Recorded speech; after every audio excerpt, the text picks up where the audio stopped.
Morning, everybody. Rusty from the Rusty Razor. Got another shave of the day, and today we're going to be using Stirling's Citron. So if you like kind of a lemon scent, this is glacial. Smells really good, and you can feel the glacial coming out, all the menthol. Ooh, yeah. You like it. And drop the lid. Yeah. Epic fail. Yeah. Always happens. And then we're going to use the Edwin Jagger with the London Bridge, 5th use of the London Bridge blades. But they should work out good. And then we'll follow up with some Citron Splash. Yes. Glacial. You know, it's a trend here, glacial. I like glacial. I like menthol. It's like, there's something about it, just that cooling effect is like, makes you go, yeah, baby.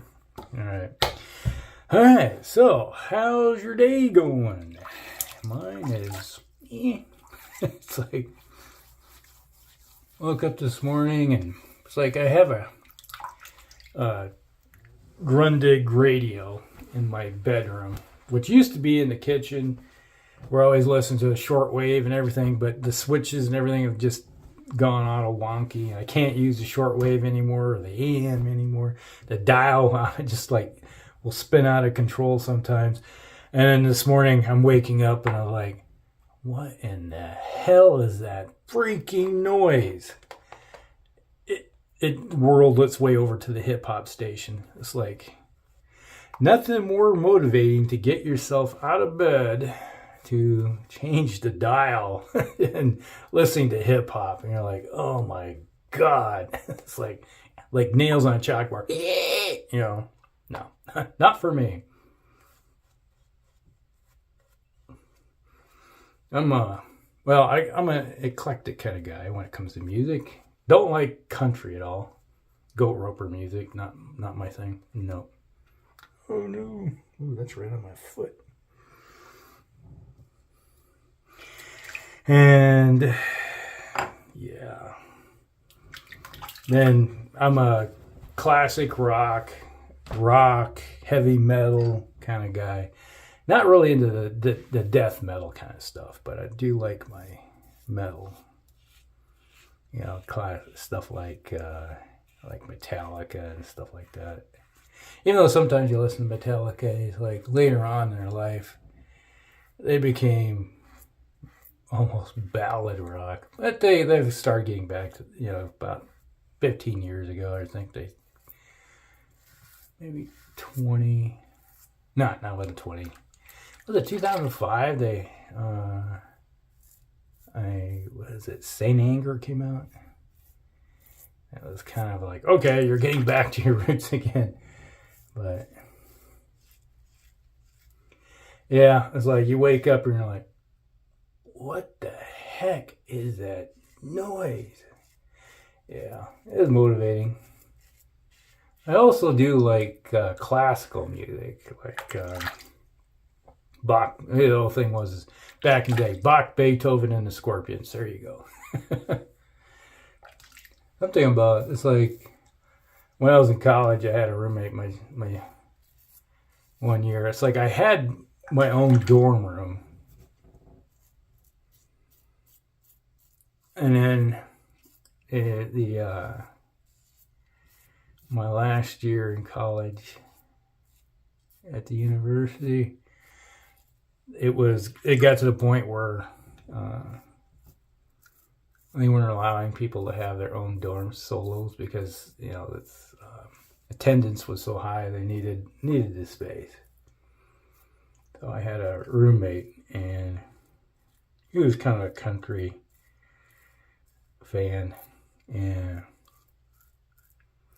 one day you'd hear me listen to, like, say, and early Anthrax, not the later Anthrax. Early Anthrax was kind of a thrash metal, and before they became rap rock, and I'm like, no, I don't like that.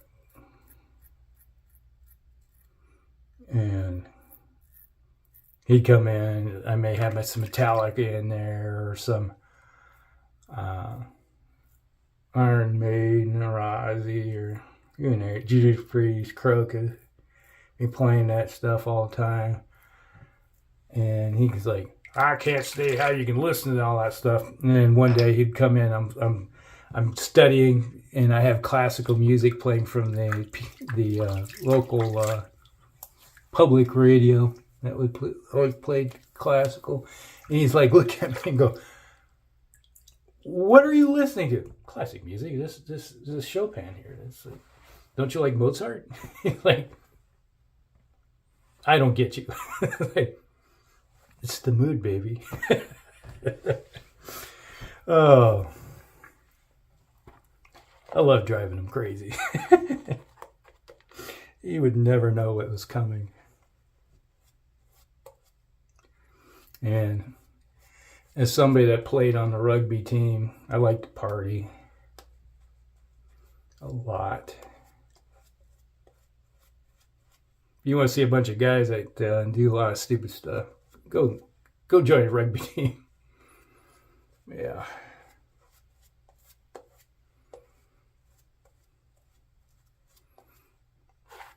About a quarter size of the mound, I still got that much left.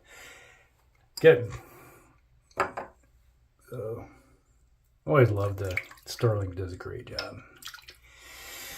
Whew. I can suddenly feel night. It's like, yeah, my face is on cold. But, yeah, it's like if you want to see people that like to party, you know, it's like, just about a week ago, my son was talking about, about borders and how they, he showed me a video about how a guy named Shreve changed the path of, I think it was the Red River, and how it fed into the Mississippi, and it changed the, which I knew about all this because, you know, being a hydrologist and studied that kind of stuff as a geologist.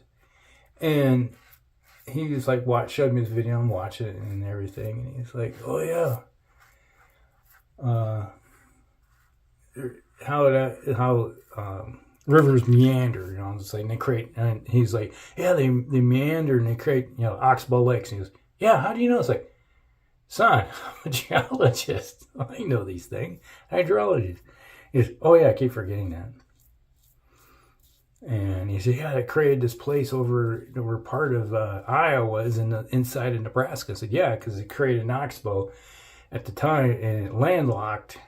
Part of Iowa is landlocked inside. There's like an island of Iowa inside Nebraska called Carter Lake. And first time I stayed there, we stayed here in a hotel there, because we went to, there was a rugby tournament in Omaha. Big rugby tournament. We're talking one of the biggest ones in the Midwest. And I went and played. And had a lot of fun. I don't know if they still do it, but back in the 70s and 80s, rugby used to be kind of wild, where individuals that would score their very first time would have to do their Zulu warrior dance. Shoulder. And which is, if you have never heard of a Zulu warrior dance, is that you score your first try, which is be like a touchdown in American football. Not that European stuff. But you'd have to do a Zulu warrior dance, which is you sit there and get with everybody else that did their very first try ever, and they would get naked and dance the Zulu warrior dance in front of everybody. And there were, of the rugby teams, there were women's and men's rugby teams. So you had guys and gals all doing the Zulu warrior dance for the first time. So you got all these women, pretty good looking ones too, getting all naked right in front of the crowd and getting all hot and bothered. I was with my wife at the time. So, yeah. But let me tell you, some wild parties can happen with rugby players and rugger huggers. A rugger hugger is a tag-along type of person that follows the team. They may not be attached to anybody, but these women are just like, they would always partying with the team, and it's like getting naked and doing all kinds of crazy stuff. Yeah.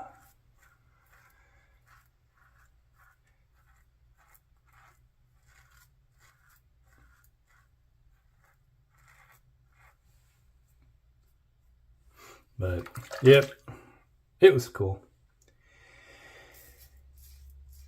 This blade is doing a good job for its 5th use.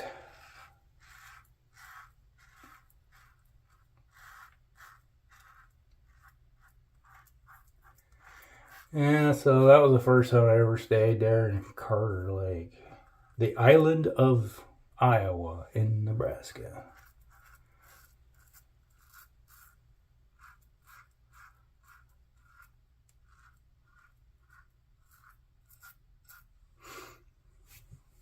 I suppose. Forgot to get the sides. It's kind of a, you hear it. Forgot that one angle I always get when I am going to the side, because everything down here swirls. Start reminiscing about the stuff you did in your 20s, 30-something years ago. Heck, gosh, that was 89. That would have been 34 years ago right now. Our season went from basically March through May. And you traveled everywhere. I remember the time I met Chris Farley. Chris Farley, people don't know, it was a rugby player. He came to our tournament there in UNI, Northern Iowa. I got to meet him before he was famous. And he's talking about, what the heck was it, SCTV or something like that? Central City Comedy Club or something like that, where I think they were based in Chicago. And he played what for Marquette.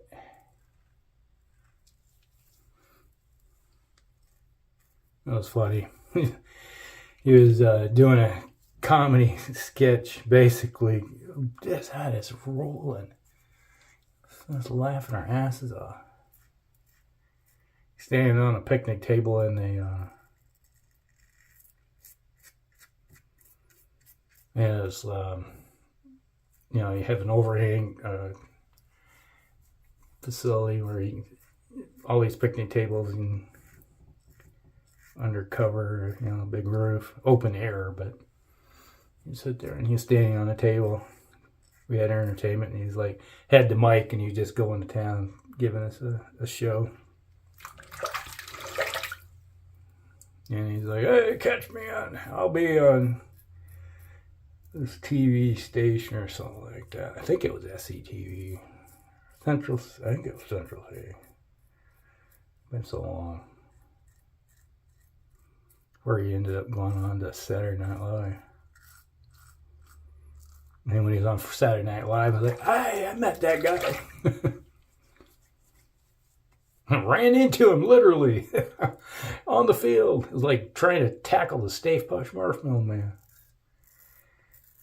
And you go right into his gut and go, like, holy mackerel.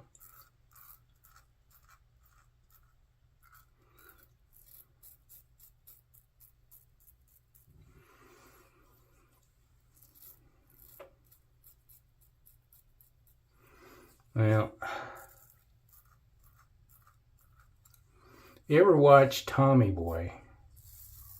He's wearing his jersey. Because in the movie, he shows him as a member of the rugby club at the university, which was true.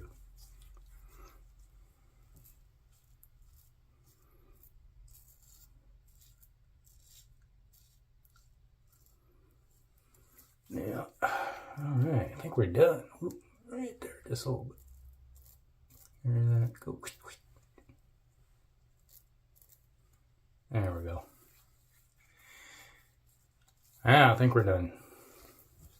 Not feeling anything. Face is nice and cool though.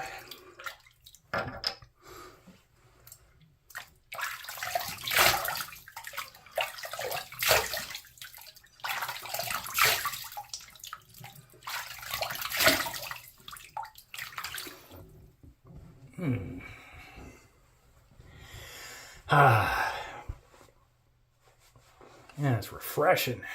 Man, it's like perk up your day. Nothing like a bomb of citrus in your morning. Makes you happy. I don't know about you. Something about having a citrus is just like wakes me up. I love it. Citron, glacial in the morning. There we go. Just a wee bit of sting. Right here. Other than that, it feels good. Woo! That's a wake-up call. Start to kick in. It's like you start feeling, smells like victory. All right. Stirling Citron. All right, so that's the shave of the day, everybody. All right.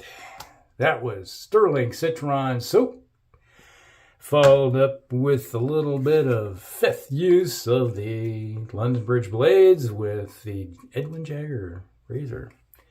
Nice combo for me. Always does a good job. These London Bridge blades work really good for it. About every razor I got. So they're high quality. That's one reason I bought a 100-pack of them. And I might have to go get a 100-pack of those RK blades too. But I got, the wife said, you have so much shaving stuff. You don't need any more stuff. Do I? Do I? I don't think so. All right, so that's a shave day, everybody. Hope you guys like it. Like and subscribe, share with friends, and we'll see you in the next one. Rusty out.